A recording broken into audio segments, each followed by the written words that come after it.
Hello साथियों, good morning to all of you. मैं शशिकर चौधरी आपके अपने चैनल शशि एग्री एकेडमी में आप सभी का हार्दिक स्वागत करता हूं। देखिए, आज मैं आप लोगों के लिए यूपी त्रिपक्षीय लेखपाल का ये जो पेपर है, इसका मैं प्रैक्टिस सेट लेके आया हूं। ये हमारा दूसरा प्रैक्टिस सेट है, ज्ञान मुद्रा पब्लिकेशंस का है। तो चलिए हम लोग इसको क्या है, आप लोग सॉल्व करते हैं। जी, ये क्विक रिविजन है, बहुत ही अच्छा प्रैक्टिस सेट है। ये हमारा कौन सा सेट नंबर 2 है। इसके पहले नहीं 2 नहीं 3 है, हम लोग 2 कर चुके हैं ऑलरेडी पहले से ही। चलिए तीसरी की ओर चलते हैं, देखते हैं। राजस्व पर्षद एवं जिलों में भू अभिलेख के सुदृढ़ीकरण, आधुनिकीकरण एवं कंप्यूटरीकरण का काम कौन सा अनुभाग करता है, जी ये बताना है। तो हमारा कौन सा अनुभाग करता है, तो अनुभाग नंबर 4 करता है। जी, इसमें कौन कौन सा कार्य होता है, ये कंप्यूटर का ये कंप्यूटर राज्य के अलावा ISPCS के पदों का सर्जन, ISPCS के क्या है पदों का सर्जन भी इसी के अंतर्गत होता है। तो ऑप्शन तीसरा हमारा बिल्कुल राइट होगा। देखिए, अनुभाग 5 में क्या क्या होता है, जितने भी हमारे अवैध कब्जे उनको हटाना, तहसील तथा मंडल निर्माण इनके भवनों का निर्माण करना, अनुभाग 5 में होता है। और अनुभाग 6 में हमारा किसी के मान लीजिए राजस्व परिषद के पदों का सृजन तथा मालिकाना हक संबंधी कार्य क्या है, अनुभाग 6 में होते हैं। और अनुभाग 1 में राजस्व ग्रामों का सृजन तथा जमींदारी उन्मूलन तथा भूमि व्यवस्था लागू करना अनुभाग 1 में है। जी, तो हमारा ऑप्शन क्या है, तीसरा बिल्कुल राइट होगा, अनुभाग 4। जी,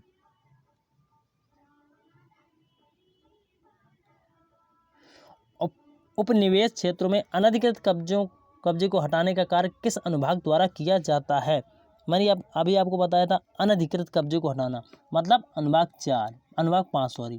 अनुभाग 5 में क्या है, जो कब्जे होते हैं उनको हटाना तथा मंडल और तहसील या जिला लेवल में क्या उनके भवनों का निर्माण करना, तहसीलों को सर्जन करना, ये सब अनुभाग 5 में है।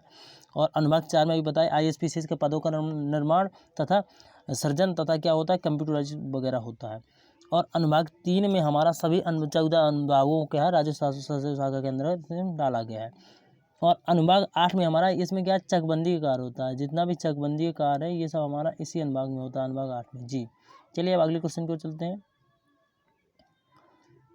राजस्व अनुभाग 5 के निम्न में से कौन सा कार्य नहीं है। तो देखिए, अनुभाग 5 में लेखपाल प्रशिक्षण विद्यालय की स्थापना, ये क्या है, ये हमारा 5 में नहीं होता है, ये हमारा अनुभाग 4 में होता है। और ये हमारा 5 में होता है। जी, स्थायी समिति का समन्वय, ये हमारा 5 में होता है। तहसील भवनों के आहतों में स्थित भूमि पट्टा, ये भी हमारा 5 में होता है। तो क्या है, पहला वाला क्या है हमारा अनुभाग 4 में है। तो कौन सा हमारा सही हो जाएगा, ये हमारा अनुभाग 5 में नहीं, अनुभाग 4 में, तो ये हमारा सही हो जाएगा, ऑप्शन है।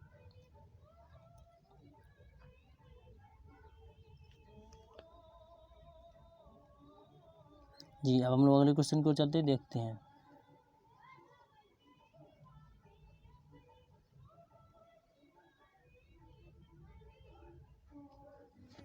जी, हमारा ये क्वेश्चन है, राजस्व अनुभाग 6 द्वारा कौन कौन से कार्य किए जाते हैं। जो राजस्व अनुभाग मान लीजिए 6 है, उसके द्वारा कौन कौन से कार्य किए जाते हैं। नजूल भूमि संबंधी कार्य किया जाता है।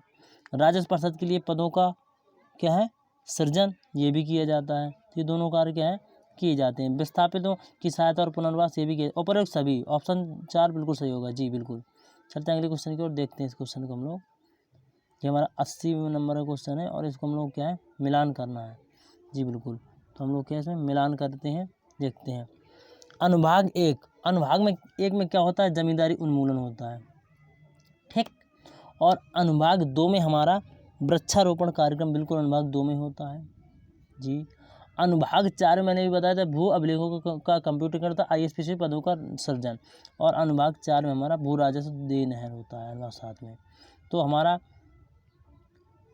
पहले का कौन सा दूसरा हो जाएगा, ए का हमारा दूसरा होगा, किसी में नहीं है, तो हमारा तीसरा बिल्कुल ऑप्शन राइट है। जी बिल्कुल, 80 का तीसरा ऑप्शन। हाल ही में किस जिले में थारू जनजाति के लोगों ने अपना खुद का एक बैंक बनाया है। ये कहा हमारा बहराइच में, बहराइच के विष्णुपुरा गांव में रहने वाले थारू जनजाति के जो लोग हैं, उन लोगों ने अपना खुद का एक बैंक बनाया है। इसमें अब तक उन्होंने 12 लाख के करीब रुपए क्या जमा कर रखे हैं।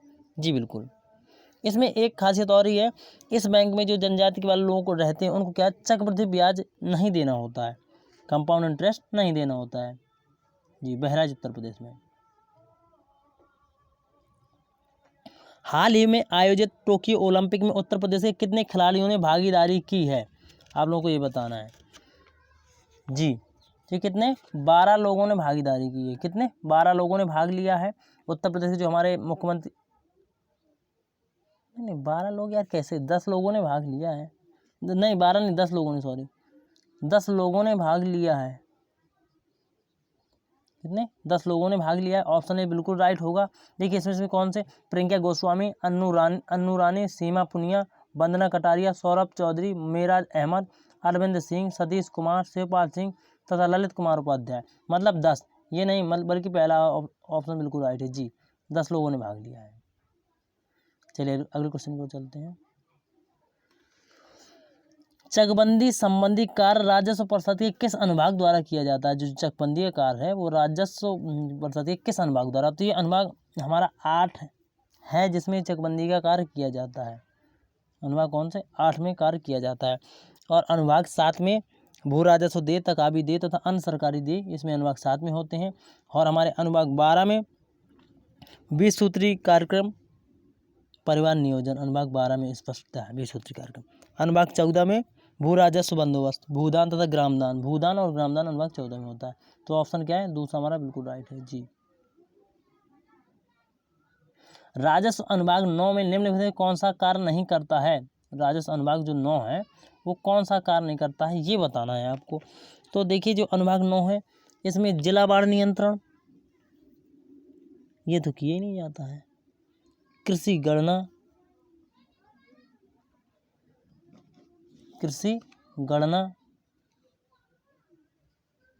जी। देखिए 84 में ऐसा है कि जिला बाढ़ नियंत्रण का कार्य क्या है, अनुभाग 10 में किया जाता है। ये क्या है, अनुभाग 10 में किया जाता है, मैंने बताया। कृषि गणना क्या है, कृषि गणना खेतों की हदबंदी और दाखिल खारिज, ये क्या है, अनुभाग 9 का कार्य है। तो ऑप्शन ए बिल्कुल राइट हो गया। चलिए नेक्स्ट क्वेश्चन की ओर चलते हैं। बाढ़ की वार्षिक समीक्षा कौन सा अनुभाग करता है? बाढ़ की जो वार्षिक समीक्षा है वो कौन सा अनुभाग करता है, आपको ये बताना है। तो ये क्या है, राजस्व अनुभाग हमारा 11 क्या है, बाढ़ की वार्षिक समीक्षा करता है, जैसे कहीं बाढ़ आती है तो जी। कृषि विपदाओं संबंधी सभी सूचना इकट्ठा करना इसी अनुभाग का कार्य है। और अनुभाग 10 में तो आपको मालूम ही है कि जितनी प्राकृतिक आपदा होती हैं उनसे संबंधित व्यक्ति की सहायता के लिए क्या प्रार्थना पत्र और शिकायत संबंधी क्या है, इसी में होते हैं अनुभाग 10 में। और अनुभाग 12 में हमारे 20 सूत्री कार्यक्रम और परिवार नियोजन अनुभाग 12 में है। और अनुभाग 14 में भू राजस्व बंदोबस्त होता है और ग्रामदान संबंधी इसमें है जी। चलिए देखते हैं अगला क्वेश्चन हम लोग। राजस्व अनुभाग 12 में से कौन से कार्य नहीं हैं? देखिए 20 सूत्री कार्यक्रम तो है उसमें, 20 सूत्री कार्यक्रम क्या है तो ये सही हुआ ऑप्शन, मान लीजिए ये तो 20 सूत्री कार्यक्रम है उसमें। न्यायिक वादों का समन्वय करना है उसमें। ये हमारा शीतलहरी वाला कार्य है, ये नहीं है। कौन सा, शीतलहरी वाला कार्य है, ये नहीं है। और वार्षिक नियोजन ये समन्वय, ये भी है। तो कौन सा, ऑप्शन तीसरा बिल्कुल राइट हो जाएगा जी। जी बिल्कुल हो जाएगा।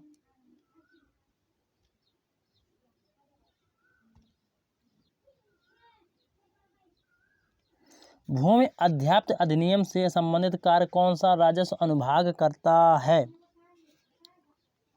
तो कौन सा हमारा अनुभाग 13 है। ये क्या है, भूमि अध्याप्त अधिनियम के संबंधी समस्त कार्य करता है जी।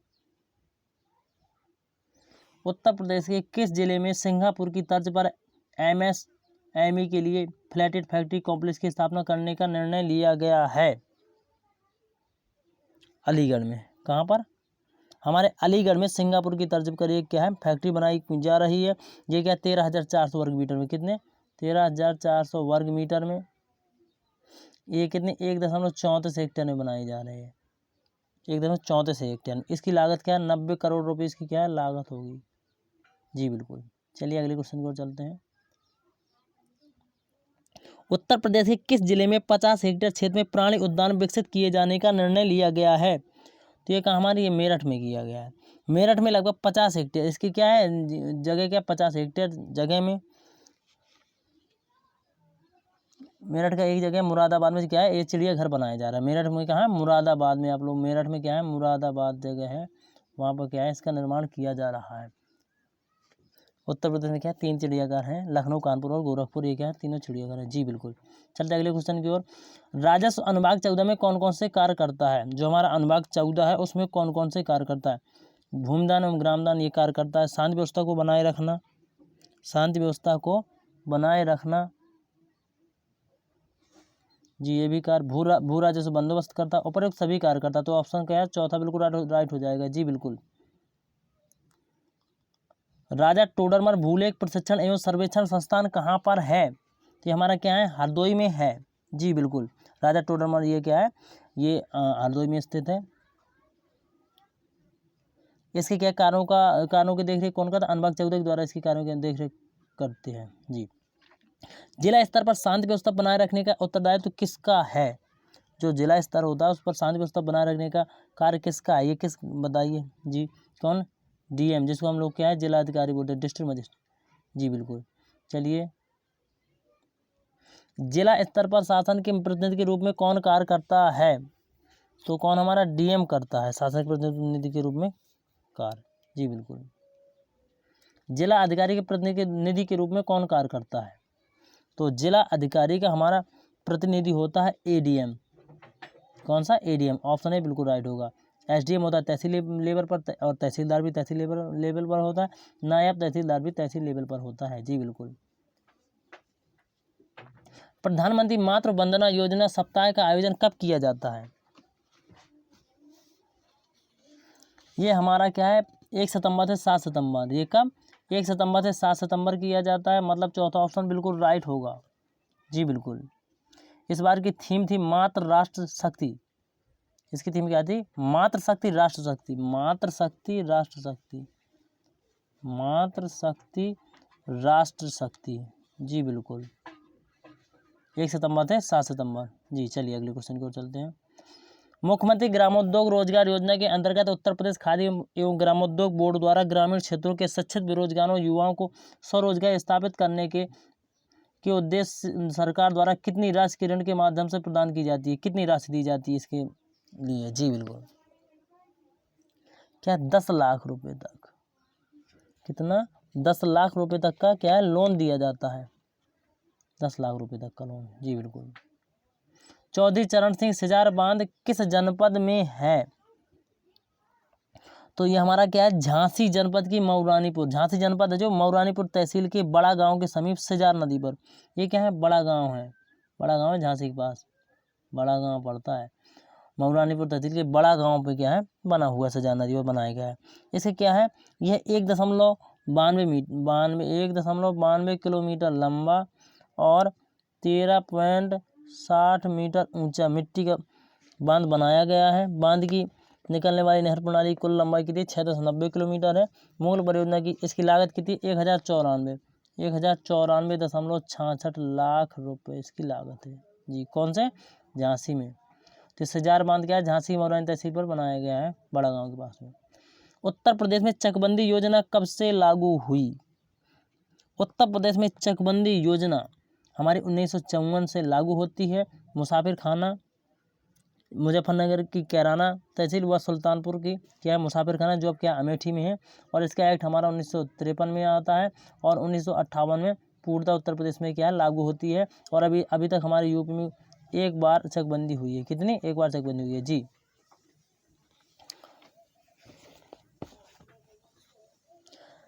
नेशनल पैराशूट ट्रेनिंग कॉलेज कहाँ पर स्थित है? तो हमारा ये क्या है, ये हमारा आगरा में स्थित है।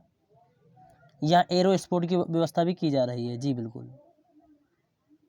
अब हमारा आ गया आज का आखिरी सवाल, 6वां सवाल है क्वेश्चन। इसमें क्या हम लोग को मिलान करना है, तो हम लोग मिलान कर सकते हैं। देखते हैं। नवाबगंज पश्चिम बिहार हमारा ये कहाँ पर है? उन्नाव में है। और देखिए ये 1987 में बनाया गया है। जी ओखला पश्चिम बिहार, तो ये हमारा गाजियाबाद में है। कहाँ? गाजियाबाद में है। ये हमारा 1990 में बना था। जी समस्तीपुर पश्चिम बिहार, ये हमारा रायबरेली में है। कहाँ पर? रायबरेली में। और ये 1987 में बना था।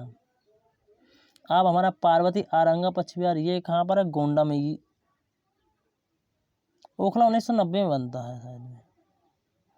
पार्वती ये क्या है 1990 में बनता है, नहीं ये नवाबगंज पश्चिम बिहार क्या है, ये नवाबगंज, ये पार्वती अरंगा क्या है 1990 में बनता है जी। तो ये इसका क्या है, ये इस प्रकार से मैचिंग हो गई जी। तो इसका कौन सा ऑप्शन राइट हुआ, दूसरा जी। ओके साथियों, थैंक्स फॉर वाचिंग। आप हमारे चैनल शशि एग्री एकेडमी को अवश्य सब्सक्राइब कीजिए और वीडियो को ज़्यादा से ज़्यादा शेयर कीजिए। Thanks for watching. Vande Mataram.